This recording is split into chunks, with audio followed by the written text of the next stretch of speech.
أزؤو أتحرني أتبحش لدا لما وقفة إتما قلبي كاري بيروس كريا فلان محمد النبي الأمي وعلى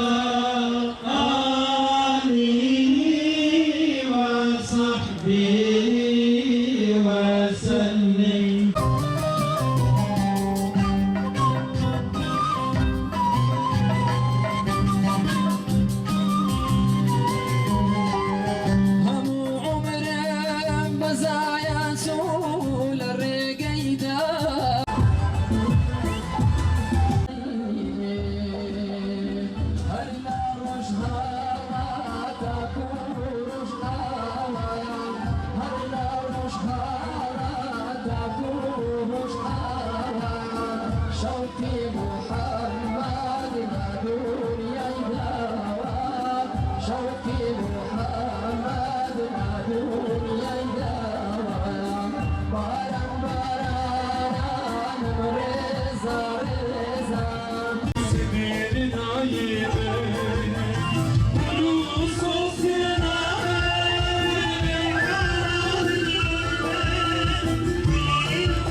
Yetimler Vakfı'nın düzenlemiş olduğu ilahi nameler müzik şöleni an itibariyle başlamış durumda.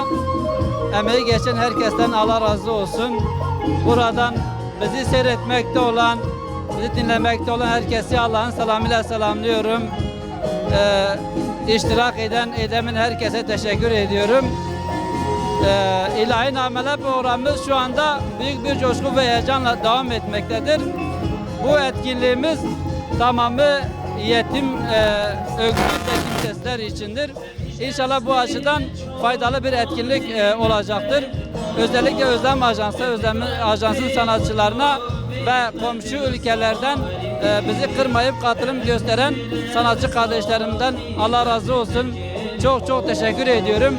İnşallah bu etkinlikte elde edeceğimiz maddi geliri yetimlerin istifadesine sunacağız inşallah. Biliyorsunuz maddi olarak vakıf her zaman yetimlerin ve mağdurun yanında olmuştur, olmaya devam edecektir. İnşallah farklı etkinliklerle bu faaliyetlerini sürdürecektir. Bu konuda vakfımız üzerine düşen görevi hakkıyla, layıkıyla inşallah yapacaktır. Ayrıca şu anda yetimler yararına yan tarafta bir kermesimiz vardır.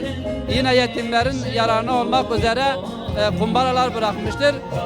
Burada elde edeceğimiz gelir inşallah onların harcamaları için istifadelerine sunacağız. Tekrar katılım gösteren, emeği geçen herkesten Allah razı olsun. Herkese çok çok teşekkür ediyorum. Hayırseverlere bir kez daha sizin aracınızla bir çağrıda bulunuyorum. Yetimleri sahipsiz bırakmayalım. Onları yalnız bırakmayalım. Her zaman desteklerini bize sunsunlar. İnşallah bizler de vakıf olarak köprü görevini ifade edeceğiz. Bu vazifeyi yerine getireceğiz ve onlara maddi manevi destek sunmaya devam edeceğiz inşallah. Bismillahirrahmanirrahim. Diyarbakır Umut Kervanı olarak 2 gündür yapmış olduğumuz bu güzel kermeste çalışmalarımızı ayın 18'i itibariyle nihayete erdireceğiz.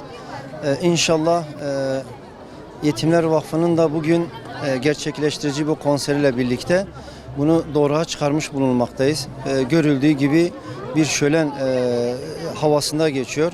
Hamdolsun muhtaç yetimler ve kimsesizler yararına yapmış olduğumuz kermeste bizim isteğimiz, dileğimiz bu çaresiz insanların yüzünün gülmesi, onlara destek olma maksadıyla bu etkinliği gerçekleştirdik.